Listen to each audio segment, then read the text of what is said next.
Hola, hola les amigos, comment ça va? Alors aujourd'hui, j'ai envie de vous amener un petit peu dans mon univers et de vous parler de quelque chose qui me touche vraiment. Et je vais vous expliquer pourquoi. J'ai envie de vous parler de cette maladie sourde qui s'appelle la dépression. Cette maladie où justement physiquement on ne voit rien ou presque et qui vraiment vous handicape dans le quotidien et je vais vous raconter tout ça en détail. Alors, si tu ne me connais pas encore, je suis Stéphanie dit Fanny et j'accompagne notamment les femmes à sublimer leur vie dans tous les domaines, c'est-à-dire sur l'aspect personnel, sur l'aspect professionnel, sur l'aspect bien-être, santé, pétillance de vie et notamment aussi pour te permettre de te créer un complément de revenus, voire beaucoup plus. Alors aujourd'hui, j'ai envie de te parler de la dépression parce que c'est quelque chose que j'ai vécu moi-même. Donc j'avais entre 16 et 18 ans, la première fois où je l'ai vécu. Et moi, dès l'instant où j'avais deux personnes autour de moi, je tombais raide. Voilà, c'était pas compliqué. J'étais arrivée à cette phobie sociale où je n'arrivais plus à avoir plus de deux personnes autour de moi. Dès l'instant où il y avait trop de bruit, je cherchais à m'isoler, je te dis, je tombais raide carrément.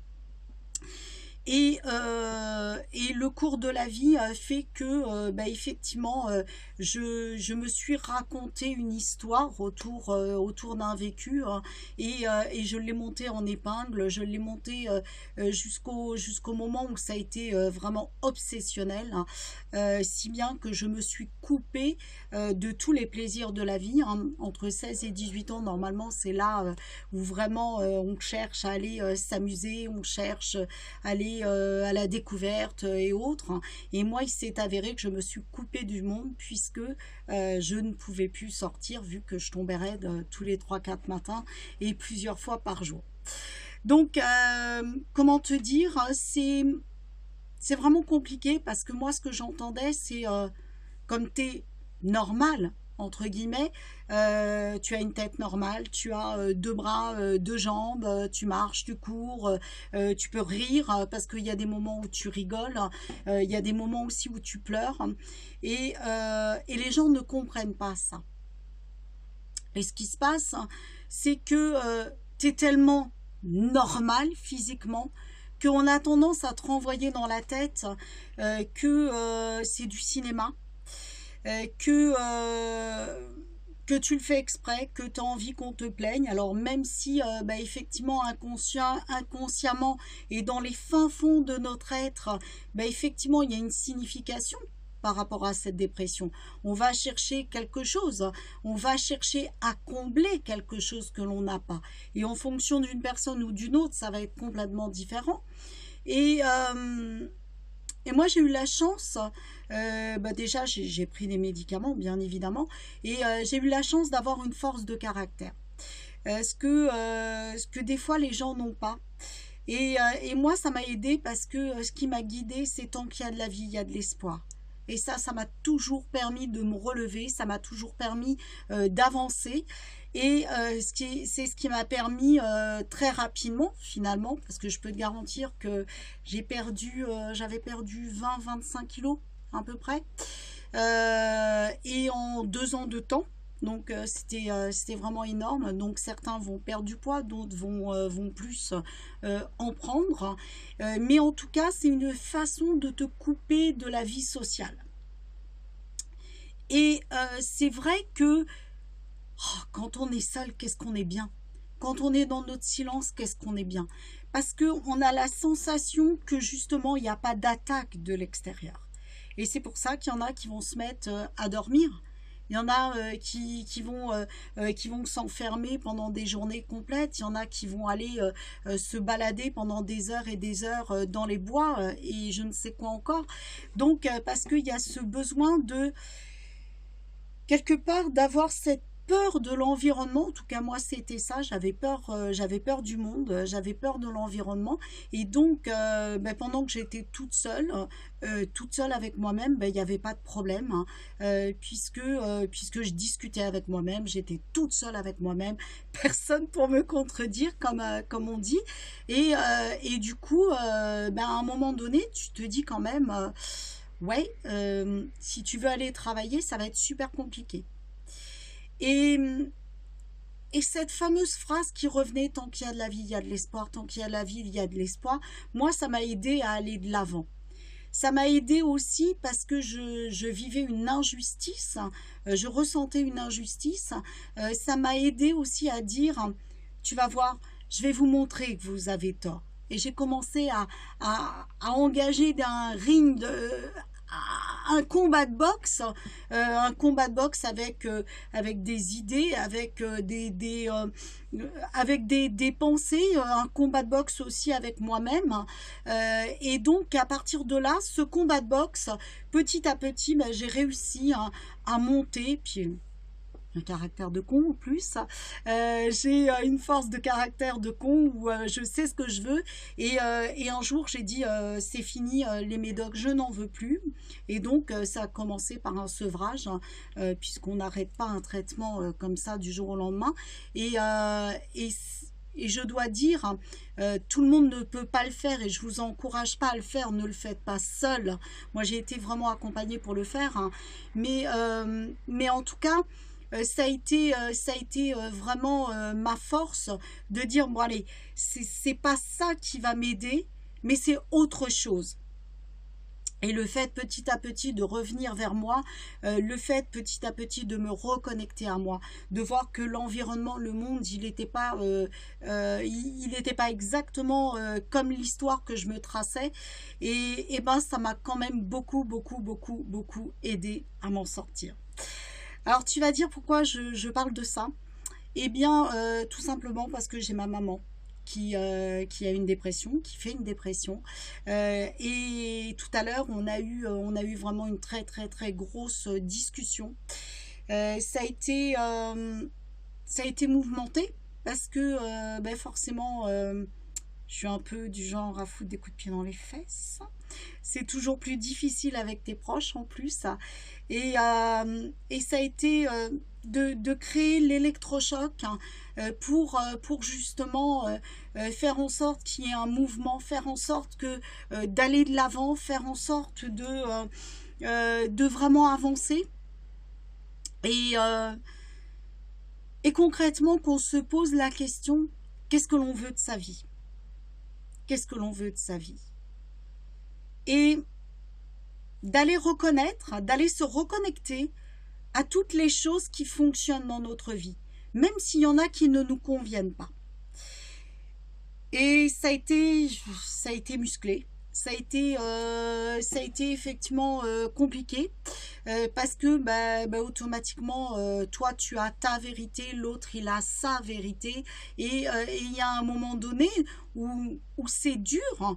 Il y a un moment donné où tu as les bras qui t'en tombent, il y a un moment donné où... mais c'est dur des deux côtés, hein. Cette vidéo, elle est faite aussi pour les aidants, parce que cette pathologie, elle, elle épuise les personnes qui la vivent, mais elle épuise l'entourage aussi. Et, euh, et vraiment, c'est comment, dans la finesse, aller créer l'électrochoc. Et dans cette finesse, c'est comment avoir le truc qui va aller le créer. Et celui-ci, il n'est pas forcément tendre. C'est pour ça que c'est pas évident. C'est pas évident. Et tout à l'heure, on a bien discuté pendant facilement 2 heures, où c'était vraiment des questions ouvertes. Je te parle vraiment à cœur ouvert aujourd'hui. C'est du vécu. C'est vraiment ce qui s'est passé en début d'après-midi. Là, il est 18h30. Donc voilà, c'est vraiment ce qui s'est passé aujourd'hui. Et, euh, et quelque part, c'est vraiment allez faire en sorte que de réinitier quelque chose. Et puis, voilà, de pouvoir discuter, de pouvoir dédramatiser, de pouvoir expliquer chacun aussi notre vision. Parce que quand on dit quelque chose, forcément on est les méchants. Forcément on ne comprend pas. Et en plus, pour l'avoir vécu, moi je reconnais que je me voyais pas dans l'état où j'étais. Et là, en l'occurrence, c'est ce qui se passe. C'est ce qui se passe. Donc, on a besoin de l'extérieur pour vraiment expliquer ça. On a vraiment besoin de l'extérieur pour que chacun puisse expliquer son ressenti. Et je t'avoue que c'est pas simple. Et je t'avoue que c'est pas simple et que en plus tu rentres dans l'émotionnel, hein, forcément parce que ça te touche, forcément parce que c'est quelqu'un de proche, donc tu rentres forcément dans l'émotionnel. Hein. Et au final, ça a été dans le forcing. Bon bah voilà, ça y est, tu vas aller te préparer, tu vas aller te maquiller, et on va aller faire le tour du pâté de maison. Alors je te garantis, il n'y a vraiment rien de tripant autour du pâté de maison. Mais c'était dans réinitier ce mouvement plutôt que le fait de rester enfermé. Et à force de, ben effectivement, on a pris le chien, on est sorti et on a été faire le tour du pâté de maison. Et waouh, ça a généré ben, un moment où c'est une reprise de souffle. Donc je dis pas que c'est de l'acquis, mais en tout cas cette demi-heure où ben, on était dehors, il fait quand même frais. Le fait de respirer, le fait d'entendre du bruit, le fait de revoir du monde, eh bien ça redonne une dynamique.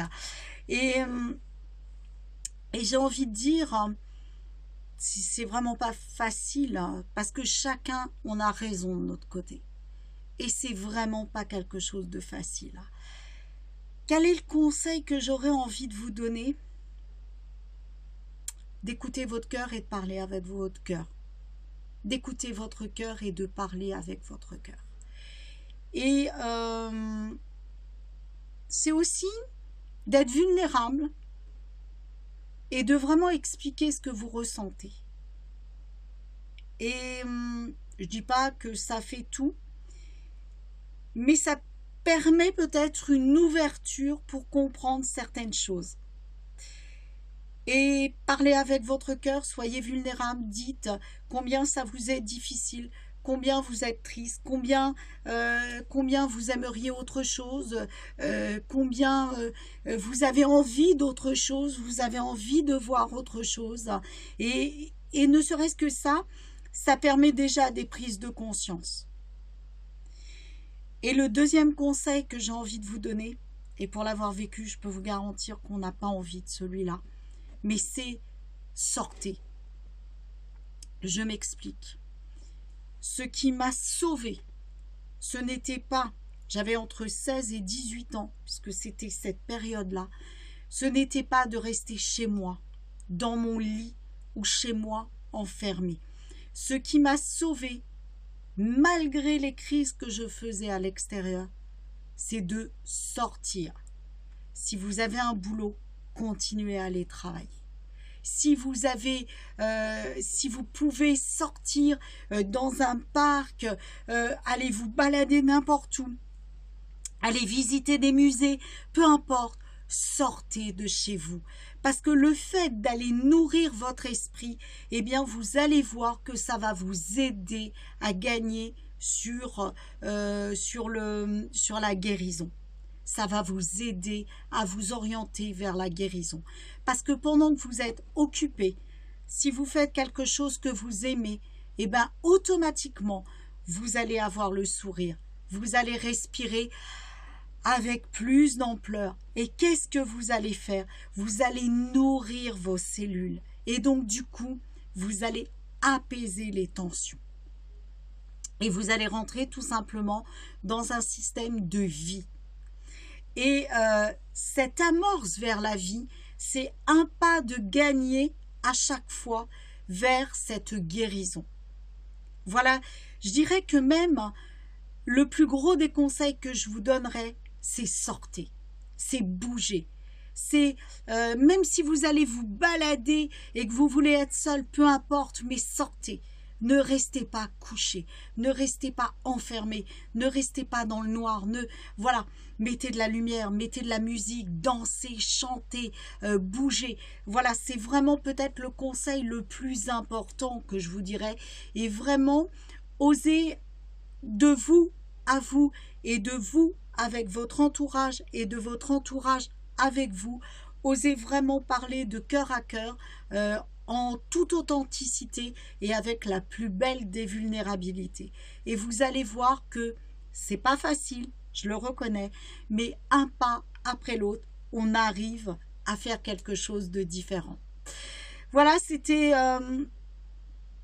je crois aujourd'hui que pour le coup, c'était vraiment la vidéo authentique, la vidéo de cœur à cœur, la vidéo où je suis moi, où vous m'avez moi dans mon vécu, et être dans la pétillance de vie et sublimer la vie, eh bien c'est aussi passer par des moments où c'est waouh, c'est génial, hein, mais aussi passer par des moments où ça ne l'est carrément pas du tout, où ça l'est beaucoup moins, mais en tout cas c'est passer par toutes les expériences de vie en se disant comment je vais m'orienter et me laisser porter par ma valeur qui est la plus importante et celle qui est chère à mon cœur.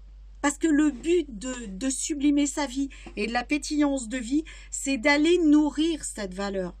Moi, qu'est-ce qui fait que ma vie, elle est waouh? C'est quand j'arrive justement à aller vers ce waouh, à m'émerveiller, à avoir des paillettes dans les yeux, à voir que tout est liberté. Et la liberté, pour moi, elle passe par le bien-être. Donc, c'est comment je vais pouvoir aller me reconnecter à ma liberté, à quelque chose qui va m'ouvrir cette porte de la liberté. Et ça, c'est vraiment ce que j'essaye de mettre en place dans mon quotidien. Je peux garantir qu'il y a des moments où c'est fun, il y a des moments où c'est waouh, et il y a des moments où je suis comme tout le monde, je suis au fond du gouffre. La seule question que je me pose, c'est est-ce que quand je suis au fond du gouffre, ça nourrit ma valeur, qui me fait pétiller, qui me fait waouh dans le cœur, qui est cette liberté. Et non, à ce moment-là, je ne la nourris pas. Donc c'est, que faudrait-il pour nourrir, pour aller retrouver ma liberté? C'est le type de question que je lance. La première des choses, ça va être de respirer. Ça, c'est vraiment la première des choses. C'est tu sais, le gros soupir, le gros « Waouh, ok ». Et après, la question que je vais me poser, c'est qu'est-ce qui va me permettre d'aller me reconnecter à la liberté totale. Étape par étape, un pied après l'autre, un pas après l'autre. Mais en tout cas, c'est vraiment ça qui va m'aider à chaque fois à sortir de cette zone d'ombre et de ce moment où c'est un petit peu beaucoup, parfois moins fun. Voilà les amigos, j'espère vraiment que cet instant authentique, cet instant d'être moi à 100%, eh bien, va pouvoir vous aider, soit à comprendre des personnes qui sont dans votre entourage, ou peut-être même, ne serait-ce que si ça vous redonne une lueur d'espoir de savoir que oui, on peut s'en sortir, oui, on peut kiffer sa vie. Eh bien, écoutez, je suis vraiment la plus heureuse du monde pour vous et pour moi. Parce que ça me fait kiffer et voilà ma raison d'être. Les amigos, n'oubliez jamais, vous êtes la plus belle personne au monde. Vous êtes le plus beau joyau, vous êtes précieux. N'oubliez jamais, jamais ça. Croyez en vos rêves, croyez en vous et osez chaque jour faire ne serait-ce qu'un millimètre d'avancée pour aller embrasser votre rêve. Demandez-vous, c'est quoi mon rêve? Qu'est-ce que je veux?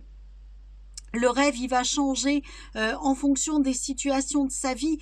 Ça veut dire qu'à un moment, tout simplement, votre rêve sera de vous sentir un peu mieux. et allez embrasser ce rêve. Qu'est-ce que je peux faire pour me sentir un peu mieux? N'allez pas chercher le voyage au bout du monde. Très souvent, le un peu mieux, il est là sous notre nez. C'est vraiment ça. Et le un peu mieux, ça peut être écouter un morceau de musique, ça peut être respirer. Et vous allez voir que vous allez vous sentir un peu mieux. Et une fois que vous avez un peu mieux, reposez la question, qu'est-ce que je peux faire pour me sentir encore mieux? Et vous allez voir que vous allez avancer. Et si par exemple vous avez comme moi la phobie de sortir, eh ben vous allez commencer à sortir seul dans la rue.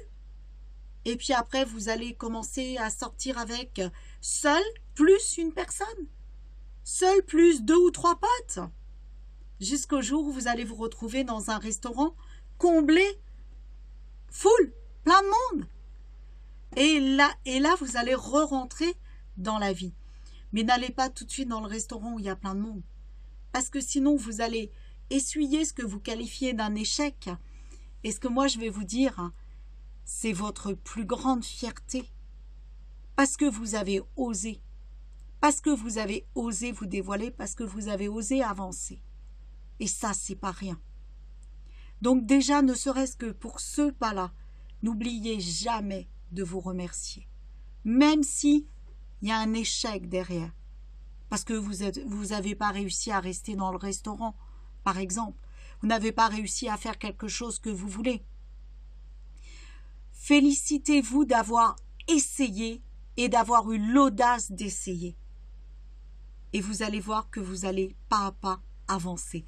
En tout cas, je vous souhaite vraiment, vraiment une vie mais merveilleuse, pétillante. Et ça se construit centimètre, millimètre par millimètre, à chaque jour, chaque seconde. Ça se construit. C'est l'histoire d'une seconde et ça se construit à chaque seconde. Osez vraiment aller embrasser vos rêves et kiffer votre vie. Les amigos, je pourrais en parler pendant des heures. N'hésitez pas à me mettre vos commentaires, n'hésitez pas à me poser vos questions parce que ça va me permettre tout simplement de faire d'autres vidéos qui pourront vous aider. Ce que je veux, c'est que cette chaîne YouTube, comme ma page Facebook, soit la vôtre. Je veux répondre à vos besoins et ça me fait mais vraiment, vraiment kiffer. Les amigos, muchos besos, hasta luego et surtout, kiffez votre vie.